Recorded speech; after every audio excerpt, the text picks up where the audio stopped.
Por favor, voy a salir en vivo, se escucha todo.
Hola a todos, muy buenas tardes, ¿cómo están? Bienvenidos a una jornada más, gracias a ICEDAP, el Instituto de Comercio Exterior y Derecho Aduanero del Perú. Mi nombre es Raúl Privat, director gerente de Comercio Facilitador Logístico, y hoy, gracias a la invitación de ICEDAP, estaré junto con ustedes hablando de los Incoterms 2020. Vamos a dar un par de minutos más para quienes recién se van a enganchar a la transmisión. Pueden ir compartiendo esta transmisión también, pueden ir pasando la voz para que podamos ser más personas las que puedan lograr alcanzar a escuchar esta charla y a visualizar también el material que se tiene preparado. Así que en un par de minutos más ya vamos a iniciar. Y quisiera aprovechar este momento para que me puedan comentar si se está compartiendo de manera correcta el material y a la vez si el audio también se está recibiendo de buena manera, ¿no?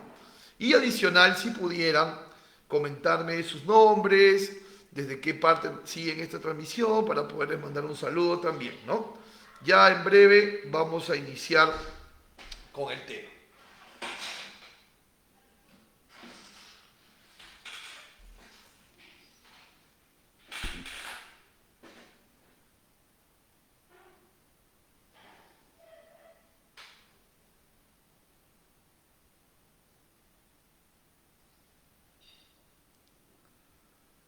¿Me confirman por favor si se escucha bien?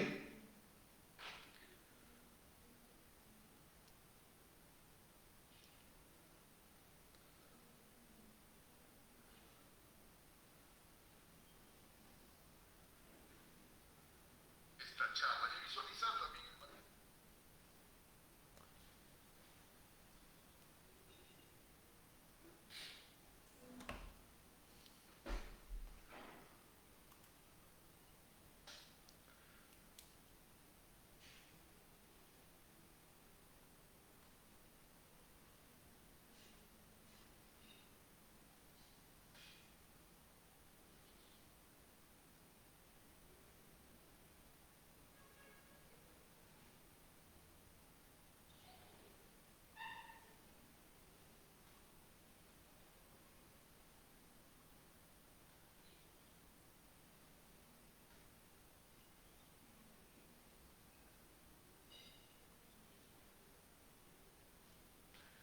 Muy bien, dando a todos las muy buenas tardes nuevamente, vamos hoy a conversar sobre los Incoterms 2020, ¿no?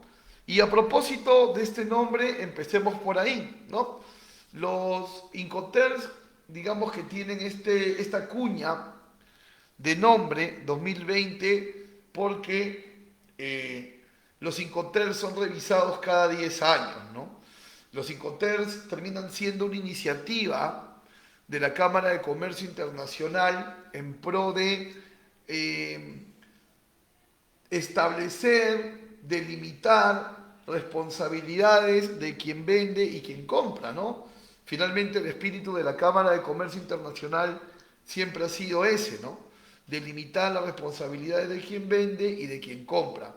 Siempre la Cámara de Comercio Internacional con este espíritu de ir en pro del buen desarrollo del comercio en el mundo, ¿no?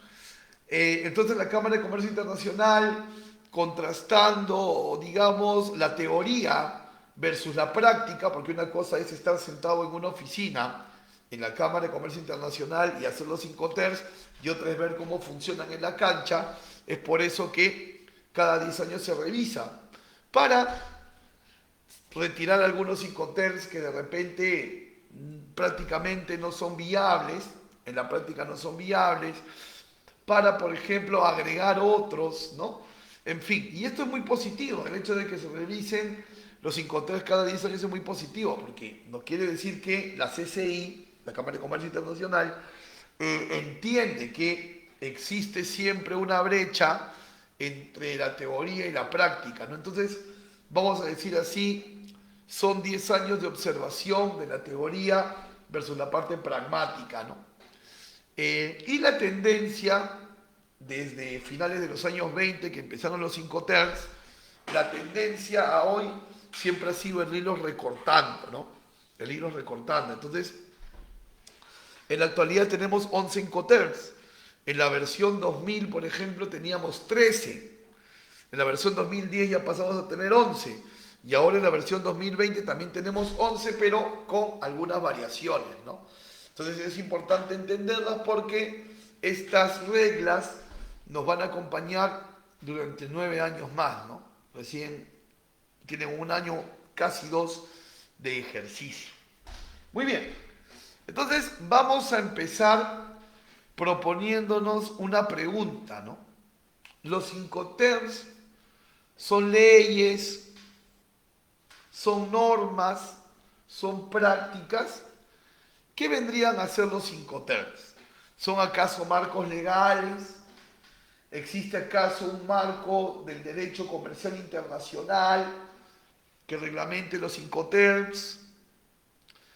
Y la respuesta es no. Los Incoterms no son leyes y tampoco son normativas. Los Incoterms son prácticas usuales, usos y costumbres. Bien, entonces también cabría la posibilidad de preguntarnos, ¿no? Si los Incoterms no son leyes, ¿por qué el que vende se esmera tanto en cumplir con lo que el Incoterm lo obliga a cumplir? Porque el que compra se esmera tanto en cumplir lo que el Incoterm le obliga a cumplir, si no son leyes. Y adiciono un cuestionamiento más aún. ¿Por qué, si sabemos que los contratos de compra-venta internacional no son obligatorios y que simplemente emitiendo una factura ya se empieza a comprobar un acuerdo y una transacción? Encima de eso, con todo y esto que los contratos no son obligatorios, ¿por qué hay tanto esmero en el vendedor y comprador por cumplir con su parte en los Incoterms? Y en realidad el tema es el siguiente. Los Incoterms por sí solos no son leyes, pero existe un artículo de la Convención de la ONU sobre el contrato de compra-venta internacional que te obliga a cumplir. Vamos a repasar. Fíjate que estamos en el artículo 9 de la Convención de la ONU sobre los contratos de compra-venta internacional de mercaderías.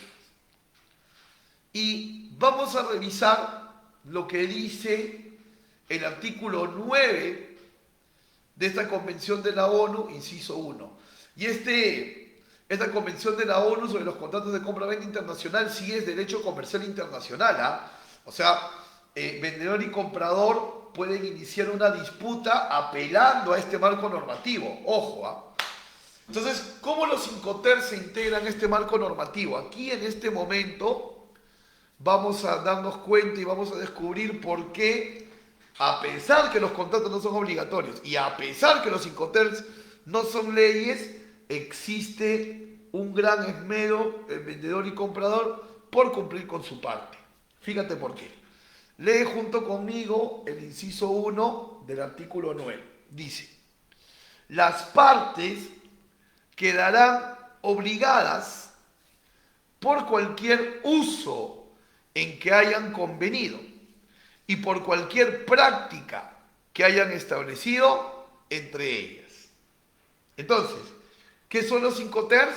Son prácticas, son usos y costumbres. ¿Quiénes son las partes? El vendedor y el comprador. Entonces, vamos a interpretar este artículo. Las partes. Vamos a decir que las partes son vendedor y comprador. Entonces ya tiene un sentido interpretativo más interesante, ¿no? Vendedor y comprador quedarán obligados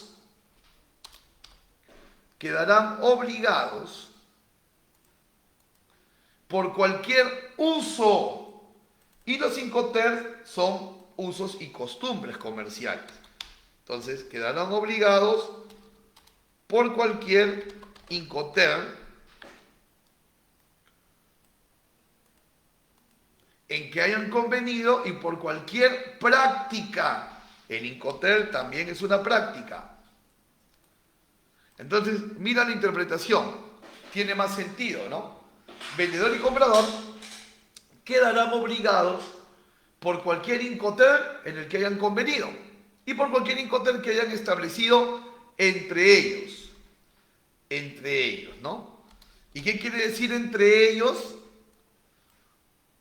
Establecido entre ellos un principio fundamental de los Incoterms: mutuo acuerdo. Mutuo acuerdo. O sea, los Incoterms no son unilaterales, sino que hay un consenso y un mutuo acuerdo entre ambos. ¿Cómo se puede demostrar el mutuo acuerdo si los contratos no son obligatorios? La aceptación de la factura. Si yo acepto una factura en CIF, la acepto con todo lo que el CIF implica. Si acepto una factura en FOB, lo mismo. Si yo vendo con una factura en CFR, yo como vendedor también acepto a lo que me delimita el CFR. Entonces, los Incoterms en sí no son leyes, pero este artículo del convenio de la ONU te obliga a cumplir. Y rematamos la idea con el inciso 2 de este mismo artículo.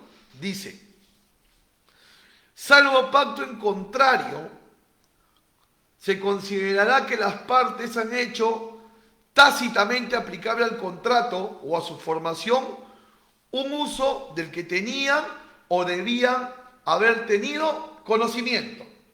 Un uso. Incoterm. Ahí está. Incoterm.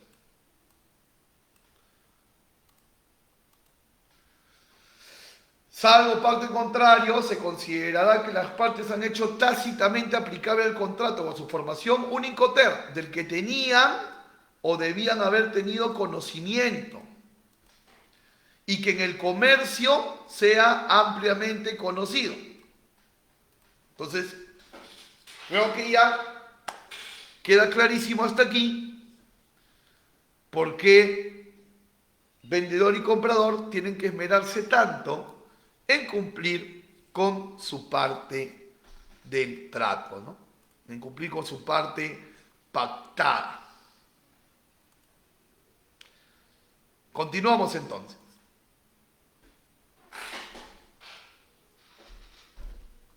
Yo opinaría que digamos que el kit del asunto para entender los Incoterms son estos 4 puntos que están aquí y que los estoy sombreando. Eso es la parte medular de los Incoterms. Entender qué es lo que regulan los Incoterms. Entender qué es lo que los Incoterms regulan. Y los Incoterms van a regular 4 aspectos. El Incoterm te va a decir cuál es la vía de transporte en la que se debe trasladar el producto. El Incoterm te va a regular dónde empieza y dónde termina la responsabilidad sobre la mercancía de cada una de las partes. Eso es lo que técnicamente se llama transmisión de riesgo. 3. El Incoterm va a regular dónde es que el vendedor le debe entregar la mercancía al comprador. ¿Ok?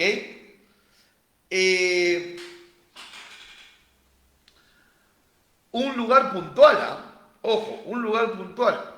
Y 4, los Incoterms van a regular los costos logísticos que debe asumir el vendedor y los costos logísticos que debe asumir el comprador. Entonces está bastante completo, porque los Incoterms van a determinar por dónde se transporta, dónde empieza y termina la responsabilidad del bien llevar de la carga, dónde se entrega, qué costos asume cada quien. Entonces, transporte, riesgo, entrega, costos. Súper completo los Incoterms. Si nosotros entendemos esta parte, ya tenemos entendido todo lo que tiene que ver con los Incoterms. Y mira qué interesante, ¿no? Dicen que los Incoterms regulan la vía de transporte. O sea que yo no puedo transportar el producto por la vía por la que yo lo desee transportar, sino que yo debo transportar el producto por la vía que el Incoterm me dice que la debo transportar. Recordando que ese Incoterm ha sido convenido de mutuo acuerdo. Qué interesante. Transmisión de riesgo. Si se te hace una palabra muy difícil, reemplázala por responsabilidad.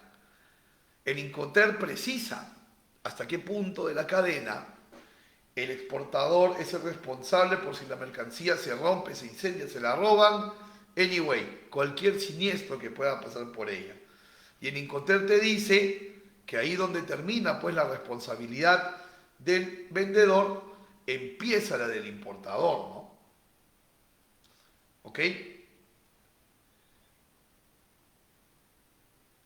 Además, el Incoterm te va a decir dónde es que el vendedor debe entregar la mercancía al comprador, ¿no?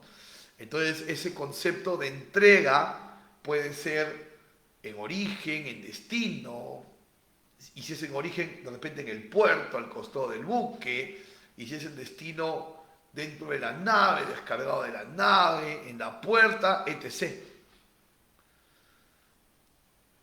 Y además, el tema sensible económico, ¿no?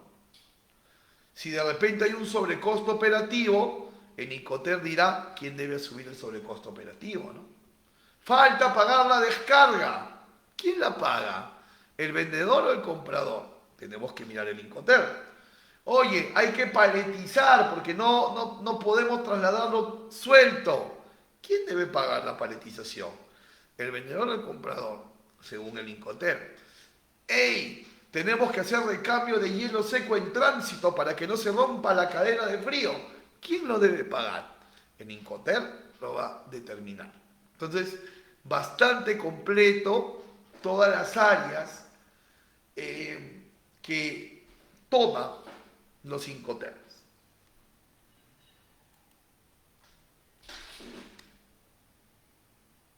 Muy importante también saber qué no hacen los Incoterms.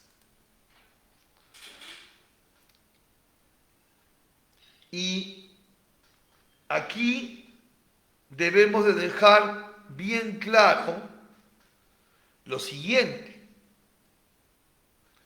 Los Incoterms no son contratos. ¿Ok? Los Incoterms no son contratos. ¿Y saben cuál es la diferencia entre un Incoterm y un contrato? Que el contrato te habla de una mercancía en específico. El contrato te habla de un periodo en específico. Entonces,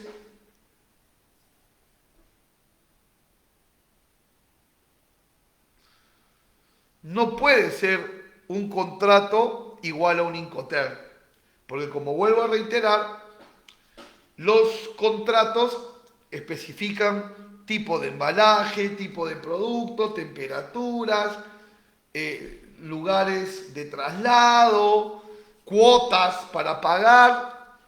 Muy, muy específico es un contrato. En cambio, un Incoterm no. El Incoterm simplemente vía de transporte, responsabilidad, lugar de entrega y costos. Nada más, como lo hemos visto, ¿no?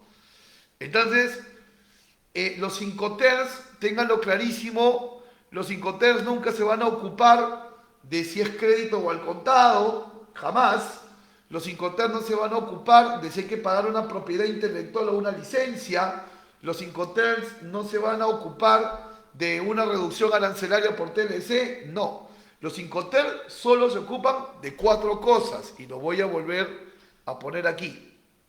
Vía de transporte, responsabilidad, lugar de entrega y cobertura de costos. ¿Quieres especificar más cosas? Tienes que hacer un contrato, porque los Incoterms no son contratos. Ahora, como los Incoterms no son contratos, pero sí deben ir en una factura,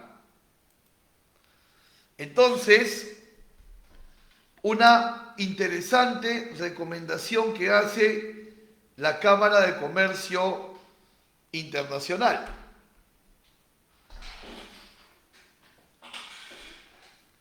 Colocar el Incoterm, colocar el lugar de entrega y la versión del Incoterm. Colocar el Incoterm, el lugar de entrega y la versión del Incoterm. Por ejemplo, ¿no? Acá dice SIF Yokohama. ¿Qué significa SIF Yokohama? Que la mercancía se entregue en el puerto de Yokohama bajo las reglas Incoterm 2020. ¿Ok? SIF Yokohama, reglas Incoterm 2020. O sea, SIF, me voy a adelantar un poquito, aunque igual vamos a profundizarlo. SIF vendría a ser entrega en puerto de destino. ¿En qué puerto de destino? Yokohama, en Japón. Bajo las reglas de los Incoterms 2020. FOB Callao. FOB entrega en puerto de origen. O sea que FOB entregado en el puerto de origen Callao. Bajo la regla Incoterms 2020. U otro, por ejemplo, dice Export, ¿no? Export 507 for Lauderdale. Es decir, es en la puerta de la dirección que está aquí, ¿no? For Lauderdale FL, ¿no? 3122 en Miami, ¿no? Versión Incoterms 2020. Entonces siempre en Incoterms, el lugar de entrega y la versión. Y si digo la versión, es porque también se puede trabajar con versiones anteriores. Por ejemplo, de mutuo, siempre de mutuo, vendedor y comprador pudieran trabajar bajo la versión 2010, ojo, la versión 2000.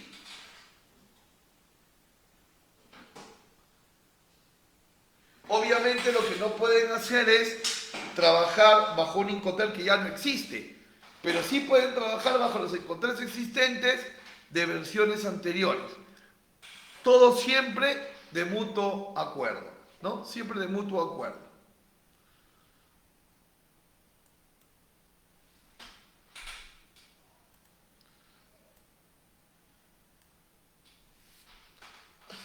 Hay una manera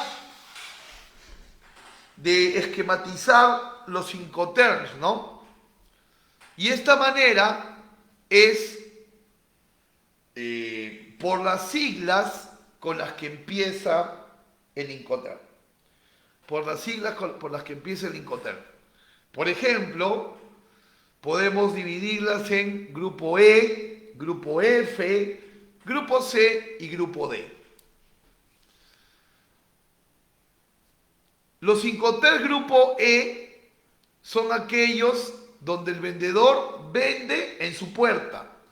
Los Incoterms grupo E son aquellos donde el vendedor no hace nada de logística. Los Incoterms grupo F son aquellos donde el vendedor entrega la mercancía en un medio de transporte internacional y ahí termina su responsabilidad.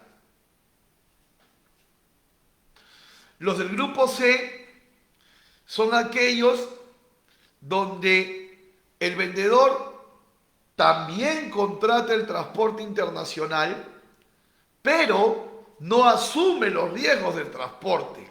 Muy claro con eso, ojo, ¿eh? En los Incoterms C, el hecho que el vendedor contrate el transporte internacional no lo vuelve responsable de lo que sucede en ese transporte internacional. En otras palabras, la responsabilidad del vendedor en el grupo F termina en el mismo punto donde termina si lo vendiera en el grupo C, entregándolo en el medio de transporte en origen. Entonces, grupo F, responsabilidad del vendedor termina en origen, y en el grupo C también su responsabilidad termina en origen.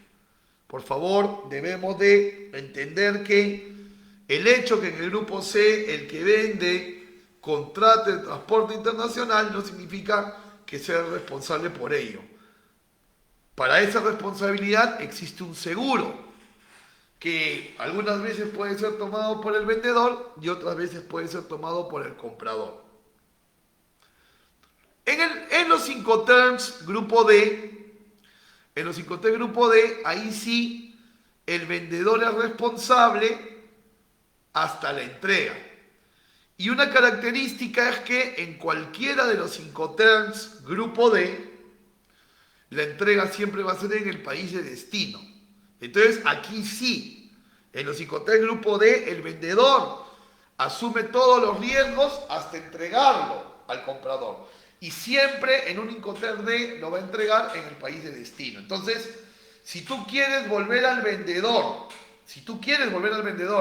responsable de la mercancía hasta su entrega, tienes que negociarle un Incoterms grupo D. Si tú eres vendedor y no quieres responsabilidades más allá de tu puerto de origen, vende en F o vende en C. Y si tú, vendedor, no quieres tener ninguna responsabilidad logística, vende en G.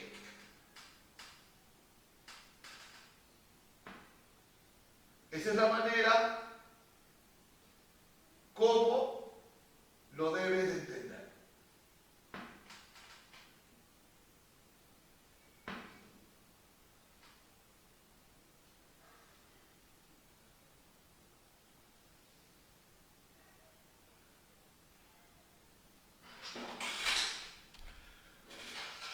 Otra manera de ver a los Incoterms, otra forma de mirarlos es a través de sus vías de transporte. Es decir, qué Incoterms son netamente marítimos y cuáles sí pueden ser de diferentes vías o multimodales, ¿no? Entonces, los Incoterms exclusivamente marítimos, son FAS, FOB, CFR y CIF. Ya vamos a adentrarnos en cada uno. Los Incoterms marítimos son FAS, FOB, CFR y CIF. Es decir, vendedor y comprador cierran el negocio en alguno de estos 4 Incoterms y la vía es marítima, sí o sí. La vía es marítima. En cambio, si cierran en Ex-Work, FCA, CPT, SIP, DAP, DPU o DDP, pueden ser terrestre, aéreo o marítimo, o una combinación de ellos también. Entonces, esta es otra manera de verlo, ya no por grupos, sino por posibilidades de vías de transporte, ¿no? Son propuestas de cómo los podemos ver, ¿no? Porque volvemos a la raíz de lo mismo, no son leyes, no son normas. Entonces, hay diferentes propuestas, iniciativas para poderlos mirar. Muy bien, me gustaría, si ustedes lo creen conveniente, abrir una ronda de preguntas, no sin antes saludar a Ángela y a José Leonardo y a Rodmi, que nos están haciendo ya comentarios aquí en la barra de comentarios, ¿no? Me gustaría conocer los nombres de todos quienes están compartiendo hoy esta charla conmigo y con ICEDAP, para también poderlos saludar y saber desde dónde siguen esta transmisión. Asimismo, si tuvieran alguna pregunta de lo que venimos hablando hasta el momento, sería interesante empezar una ronda de preguntas en este instante, ¿no? Porque ya vamos empezando a adentrar en Incoterm por Incoterm. Gustoso de empezarlos a leer con sus preguntas. Adelante, por favor.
Bien, si no tenemos preguntas de momento, vamos a continuar, pero en cuanto tengan alguna consulta, gustosos de ayudarlos. Bien, ya sabemos entonces que podemos mirar los Incoterms como grupos. Incoterm grupo E, que es un único Incoterm. El vendedor vende en la puerta de su local. Incoterm grupo F, vendedor coloca la mercancía en un transporte en origen y ahí termina su responsabilidad. Incoterm grupo C, el vendedor contrata el transporte internacional pero no es responsable de lo que sucede en tránsito, para eso debería haber un seguro. E Incoterms D, donde sí efectivamente es responsable el vendedor hasta la entrega, que siempre va a ser en el país de destino.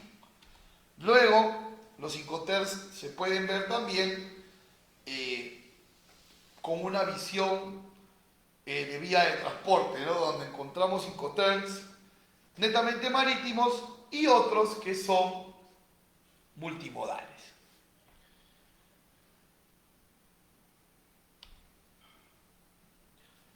Hablemos del Incoterm Export. El Incoterm Export puede darse por cualquier vía. Y en el Incoterm Export, lo resaltante es que el vendedor no hace absolutamente ninguna logística, porque el vendedor vende en su puerta. Inclusive vende en su puerta y no tiene la necesidad ni la obligación de subir los bultos al transporte. Ustedes pueden ver ahí que el bulto, ese cuadrito negro, está al costado del transporte que pasa a recogerlo. Entonces vamos a decir que en el export el vendedor no corre ningún riesgo, ¿no? Solamente tiene que esperar con la mercancía bien embalada y el operador logístico del comprador hace toda la cadena.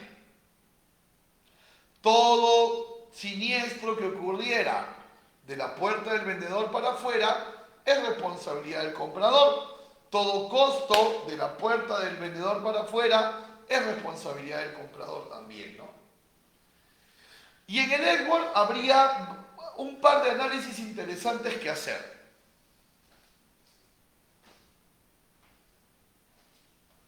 Por ejemplo,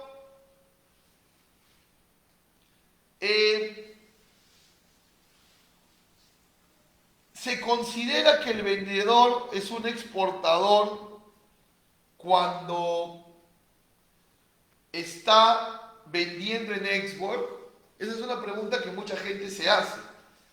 ¿Es el vendedor un exportador a pesar que no hace nada de logística? Y la respuesta es que sí lo es. Sí lo es porque está vendiéndole el producto a una empresa no domiciliada. Le está facturando a una empresa no domiciliada. O sea, le está vendiendo el producto a una empresa fuera de su país. Entonces, es el exportador.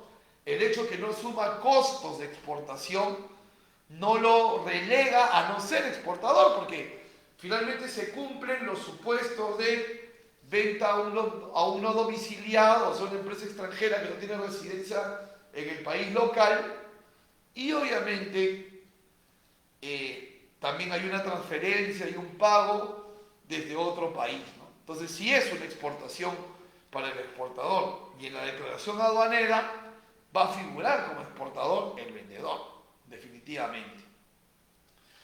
¿Y por qué un comprador asumiría todos los riesgos? ¿Por qué un comprador, valga la redundancia, compraría en Edwards sabiendo que asume toda la responsabilidad de la cadena? Bueno, yo tejería tres teorías, ¿no? La primera, por costos. Le sale más barato al comprador asumir su logística que hacer que el vendedor haga la logística. Número dos, por confianza. El importador confía más en su operador que en el operador del exportador. Y la tercera teoría que yo tejería es porque no le queda otra.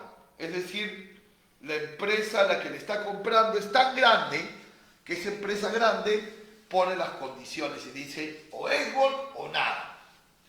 Estos serían los motivos que yo podría teorizar que son los motivos por los cuales un comprador compraría en Exxon.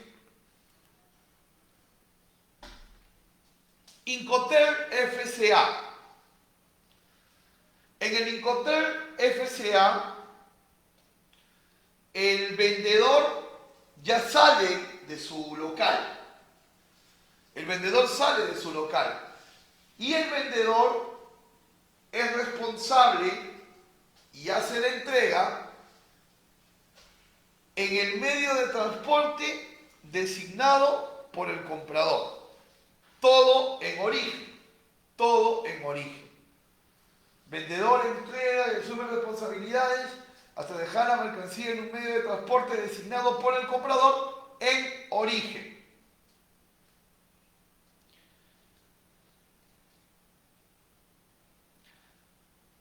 FCA se aplica en la práctica básicamente en los dos casos más emblemáticos que serían, por ejemplo, FCA en el marítimo es cuando el exportador no quiere asumir los gastos de hacer el despacho de aduanas en origen. Esto se ve mucho con China, por ejemplo, ¿no? El proveedor chino te dice: yo no tengo licencia de exportación, así que tu operador logístico haga la exportación. Ese sería un FCA. Cuando el exportador no asume los gastos de exportación, los gastos aduanales de exportación, es un FCA en el marítimo, ¿no? Y cuando va a ser una especie de FOB pero aéreo, se convierte en FCA. Esos serían los más emblemáticos, ¿no?, para el tema del FCA.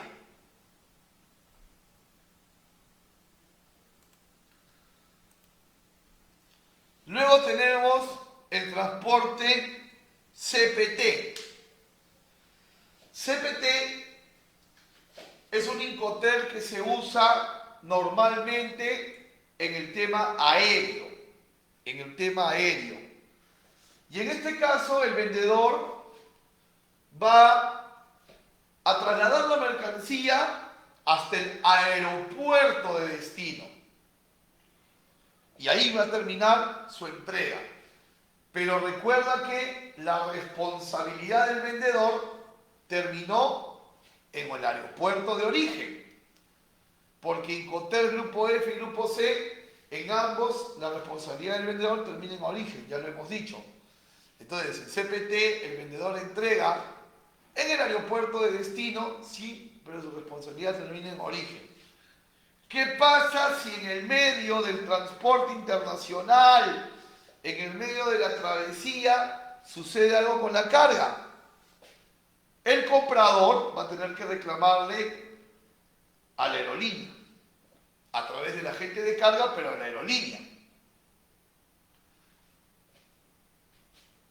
O tal vez el comprador, por su propia cuenta, tomó un seguro. Y el seguro, conforme las cláusulas, tendrá que indemnizar. Ese es el CPT.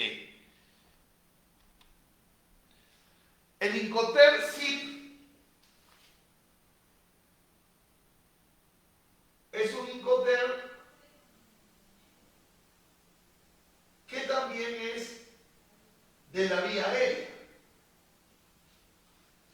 El Incoterm SIP es un Incoterm también de la vía aérea, donde el vendedor entrega la mercancía en el aeropuerto de destino, su responsabilidad terminó en el aeropuerto de origen, pero hay un valor agregado aquí. Si a la mercancía le sucediera algo, si ocurriera un siniestro en la travesía, ya existe un seguro que lo cubre, porque en SIP el vendedor, valga la redundancia, vende con un seguro incluido. Entonces, si el comprador quiere la dinámica del CPT, pero con un seguro puesto por el vendedor, le conviene comprar en SIP. Le conviene comprar en SIP. Yo recomendaría que el comprador compre en SIP siempre y cuando el vendedor le ofrezca un seguro con mejores coberturas que un seguro que el propio comprador pudiera elegir, ¿no?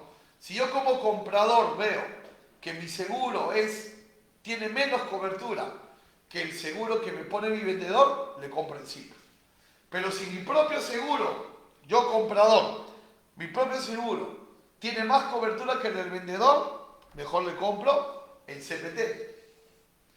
O de repente, si yo tengo mejor cobertura de seguro y tengo mejores condiciones de flete, mejor le compro en FCA.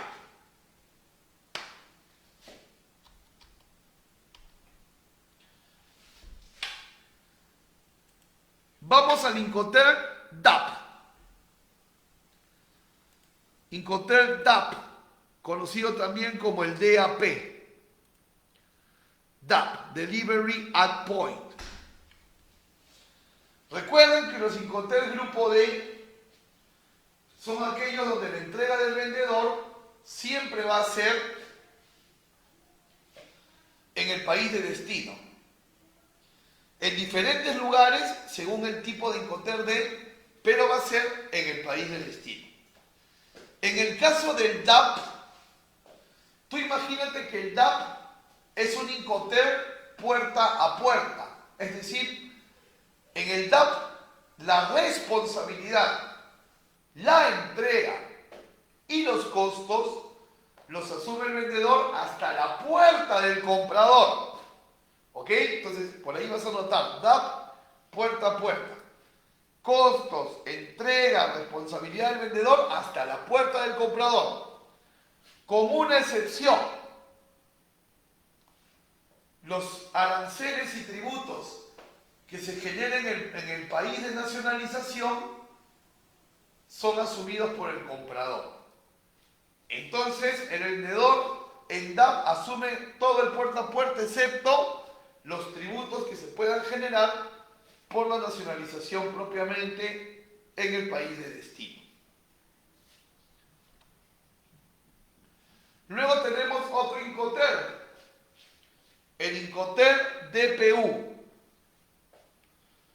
En el Incoterm DPU, el vendedor va a entregar en el país de destino, sí, pero simplemente lo que va a hacer es entregarlo descargado del barco o del avión.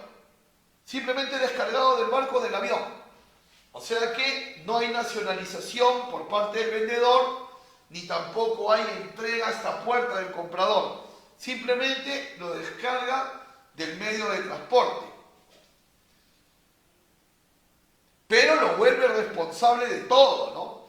En este caso, cualquier cosa que suceda de la puerta del vendedor hasta que el vendedor descarga en el puerto o aeropuerto de destino, es responsabilidad únicamente del vendedor.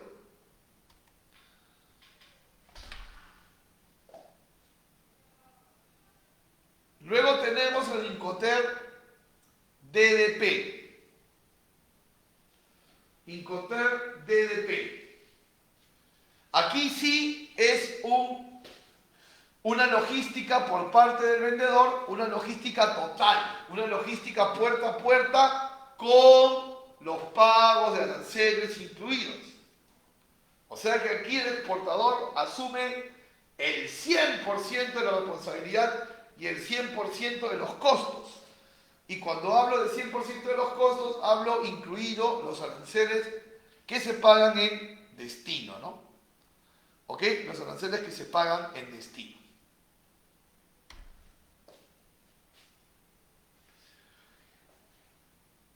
Si asumimos que FCA, CPT y SIP van a ser utilizados en su mayoría en el tema aéreo, el gran gestor operativo va a ser el agente de carga. Entonces, siempre que un exportador Siempre que un exportador tenga la necesidad de subir una mercancía a un avión, necesitará la intermediación de un agente de carga. Siempre que un importador necesite subir mercancía a un medio de transporte, necesitará la intermediación de un agente de carga. Entonces, cuando el importador compre en Export o en FCA, es el importador el que contrata al agente de carga. Cuando el exportador vende en CPT, en SIP, en DAP, en DPU y en DAP, es el exportador el que contrata al agente de carga. Revisemos ahora los Incoterms netamente marítimos. Incoterm FAS. Este Incoterm FAS, personalmente, lo considero poco práctico porque en el Incoterm FAS el vendedor entrega la mercancía al costado de la nave. Pero ¿para qué entregarlo al costado de la nave si se puede entregar mejor a bordo de buque? A veces suele pasar que los vendedores no quieren asumir los gastos de embarque porque les parecen algo caros, sobre todo porque el agente de carga lo pone el comprador, pero no tiene un sentido tan utilitario, ¿no? Definitivamente un comprador, más que un FAS, va a querer un FOB. El FOB, que probablemente sea el más conocido, es aquel Incoterm donde el vendedor deja la mercancía a bordo del buque en el aeropuerto de origen. FOB deja la mercancía a bordo del buque en el puerto de origen. Y a partir de ese punto en adelante, la responsabilidad es del comprador. También existe el Incoterm CFR. El vendedor, en lugar de entregar dentro de la nave en el puerto de origen, el CFR, el vendedor entrega dentro de la nave, pero en el puerto de destino. Sin tener responsabilidad, ya lo hemos hablado, sin tener responsabilidad de algún siniestro en la travesía. Entonces, el hecho que el CFR, el vendedor, ponga el flete internacional, no quiere decir que si pasa un siniestro el vendedor sea responsable. Si hay un seguro, que en este caso sería un seguro por parte del comprador, el seguro se encargará. Y si no, el comprador tendrá que iniciar los reclamos pertinentes al transportista internacional. En tal caso, si el comprador quiere una cobertura gestionada por el vendedor, debería comprarle en CIF. Porque en CIF el vendedor entrega en el puerto de destino, pero le da un valor agregado de un seguro para lo que pudiera suceder, en la travesía. Igual que en CPT y SIP, recomiendo, si el comprador tiene condiciones de seguro mejores que las del vendedor, que compre el CFR. Pero si las condiciones de seguro del vendedor son mejores, que compre el SIP. Y si el comprador tiene mejor frete y mejor seguro que el vendedor, que compre en FOB.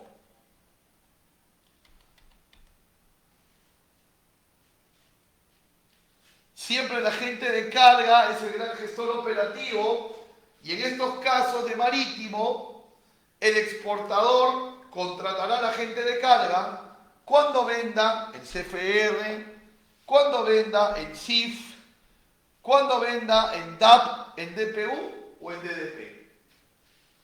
Y si es el importador el que compra en Export, en FAS o en FOB, es el que asume el contrato del agente de carga. Si tenemos preguntas, es el momento de formularlas.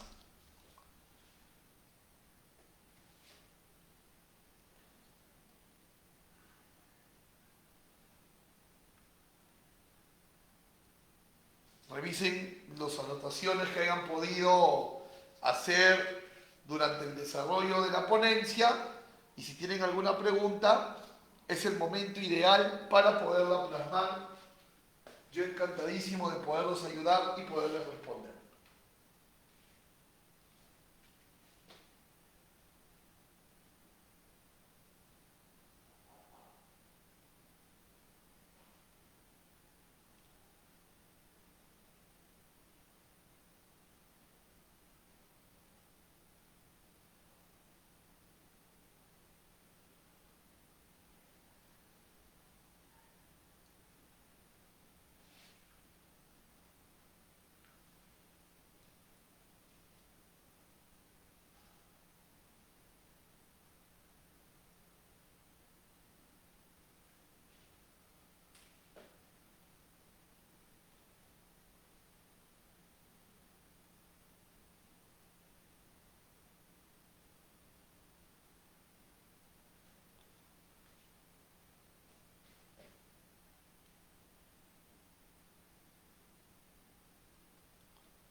Vamos a continuar.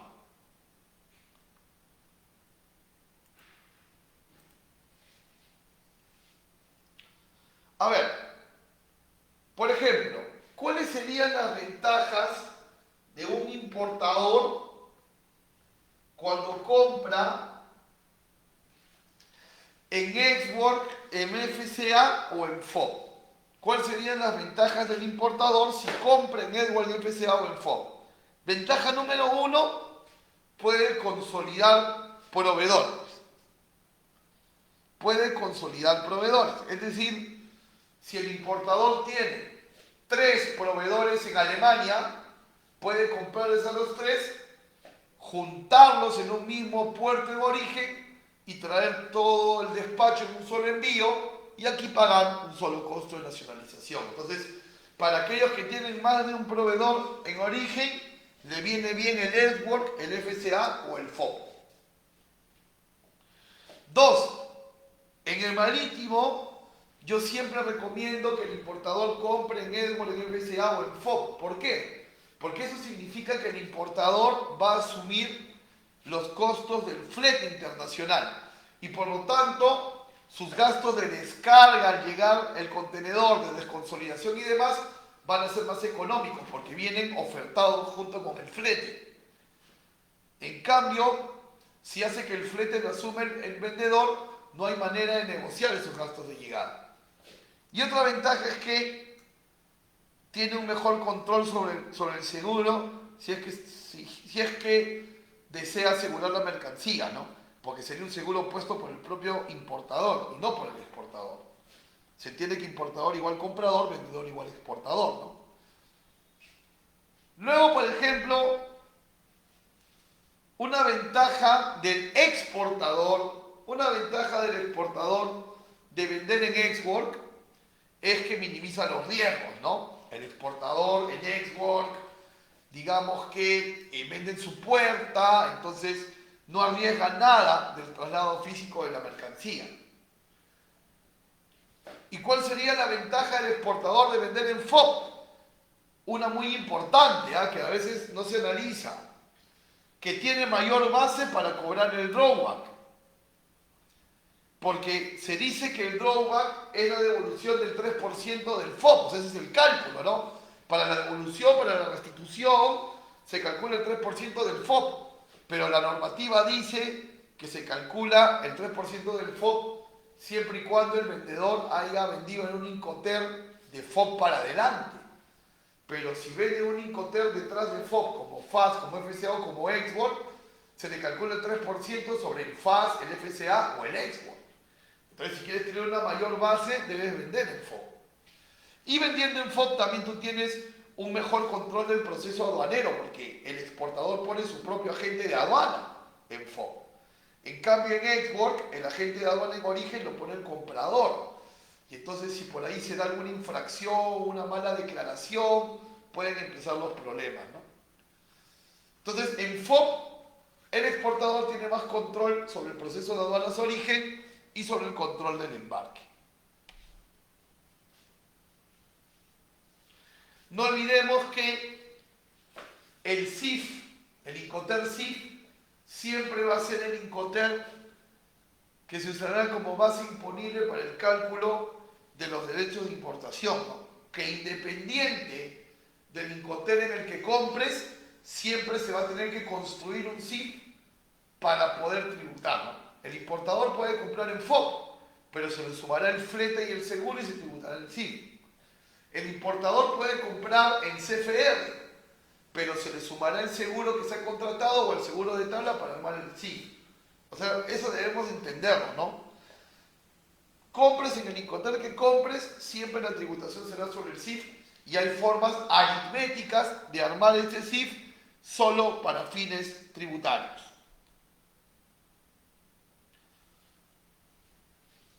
Y esto es lo que les decía de la importancia de vender en FOB para el exportador en el tema de los Incoterm, ¿no?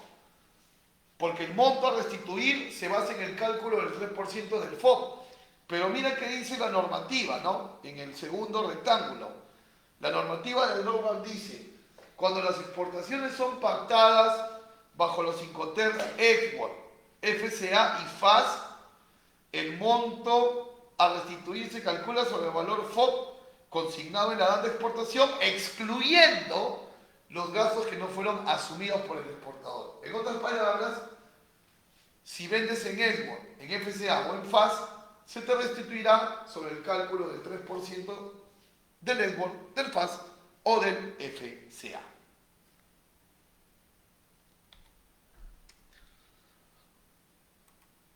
Bien,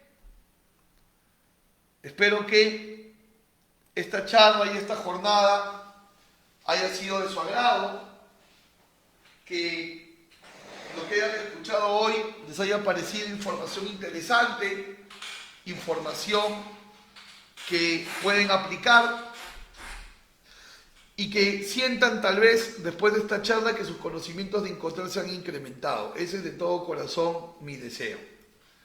Tienen ahí en pantalla mi correo electrónico y mi línea WhatsApp para que me puedan contactar. A veces suele suceder que nos olvidamos de la pregunta en el momento de la charla, pero termina la charla, se nos ocurren las preguntas, pueden escribirme a mi correo o a mi línea WhatsApp. También los invito a unirse a mis redes sociales, Facebook, YouTube e Instagram como Raúl Privat Pando. Y a la vez les pido puedan visitar mi página comercia.org.pe. Somos un facilitador logístico y atendemos diferentes empresas exportadoras e importadoras de diferentes rubros, ¿no? Y quien habla es el CEO, el director general de la compañía. ¿Qué tal les pareció la charla? Me pueden dejar un breve comentario de su apreciación. Gracias, Jaime, por tu apreciación. Y aquí tengo un par de preguntas. Jos dice, ¿qué es un agente de carga? Es igual que un agente de aduanas.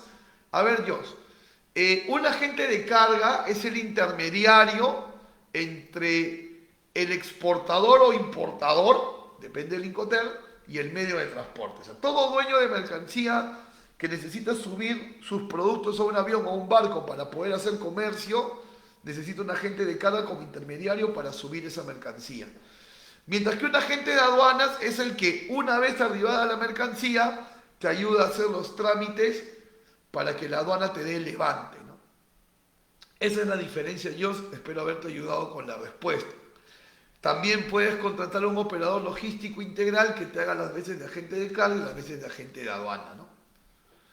El agente de aduana, el tramitador ante la aduana, el agente de carga, el tramitador ante el medio de transporte. Esa es una manera de verlo también, Jos. Gracias por la pregunta.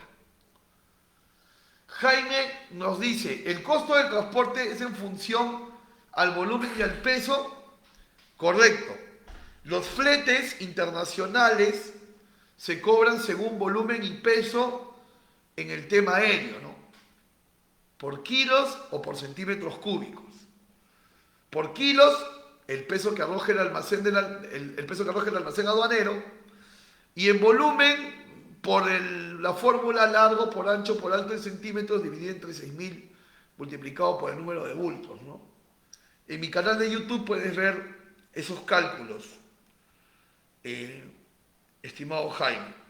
En el tema consolidado marítimo es por tonelada o metro cúbico. El metro cúbico se calcula multiplicando las dimensiones en metros, y cuando es contenedor exclusivo, ahí sí ya no es el peso ni el volumen, sino simplemente tú arriendas un contenedor y lo llenes a su máximo, no, te cobran por todo el contenedor, ¿no? Un poquito para resumir el tema, pero en mi canal de YouTube pueden encontrar ese tipo de charlas sobre flete internacional también, que obviamente complementa a los Incoterms, ¿no?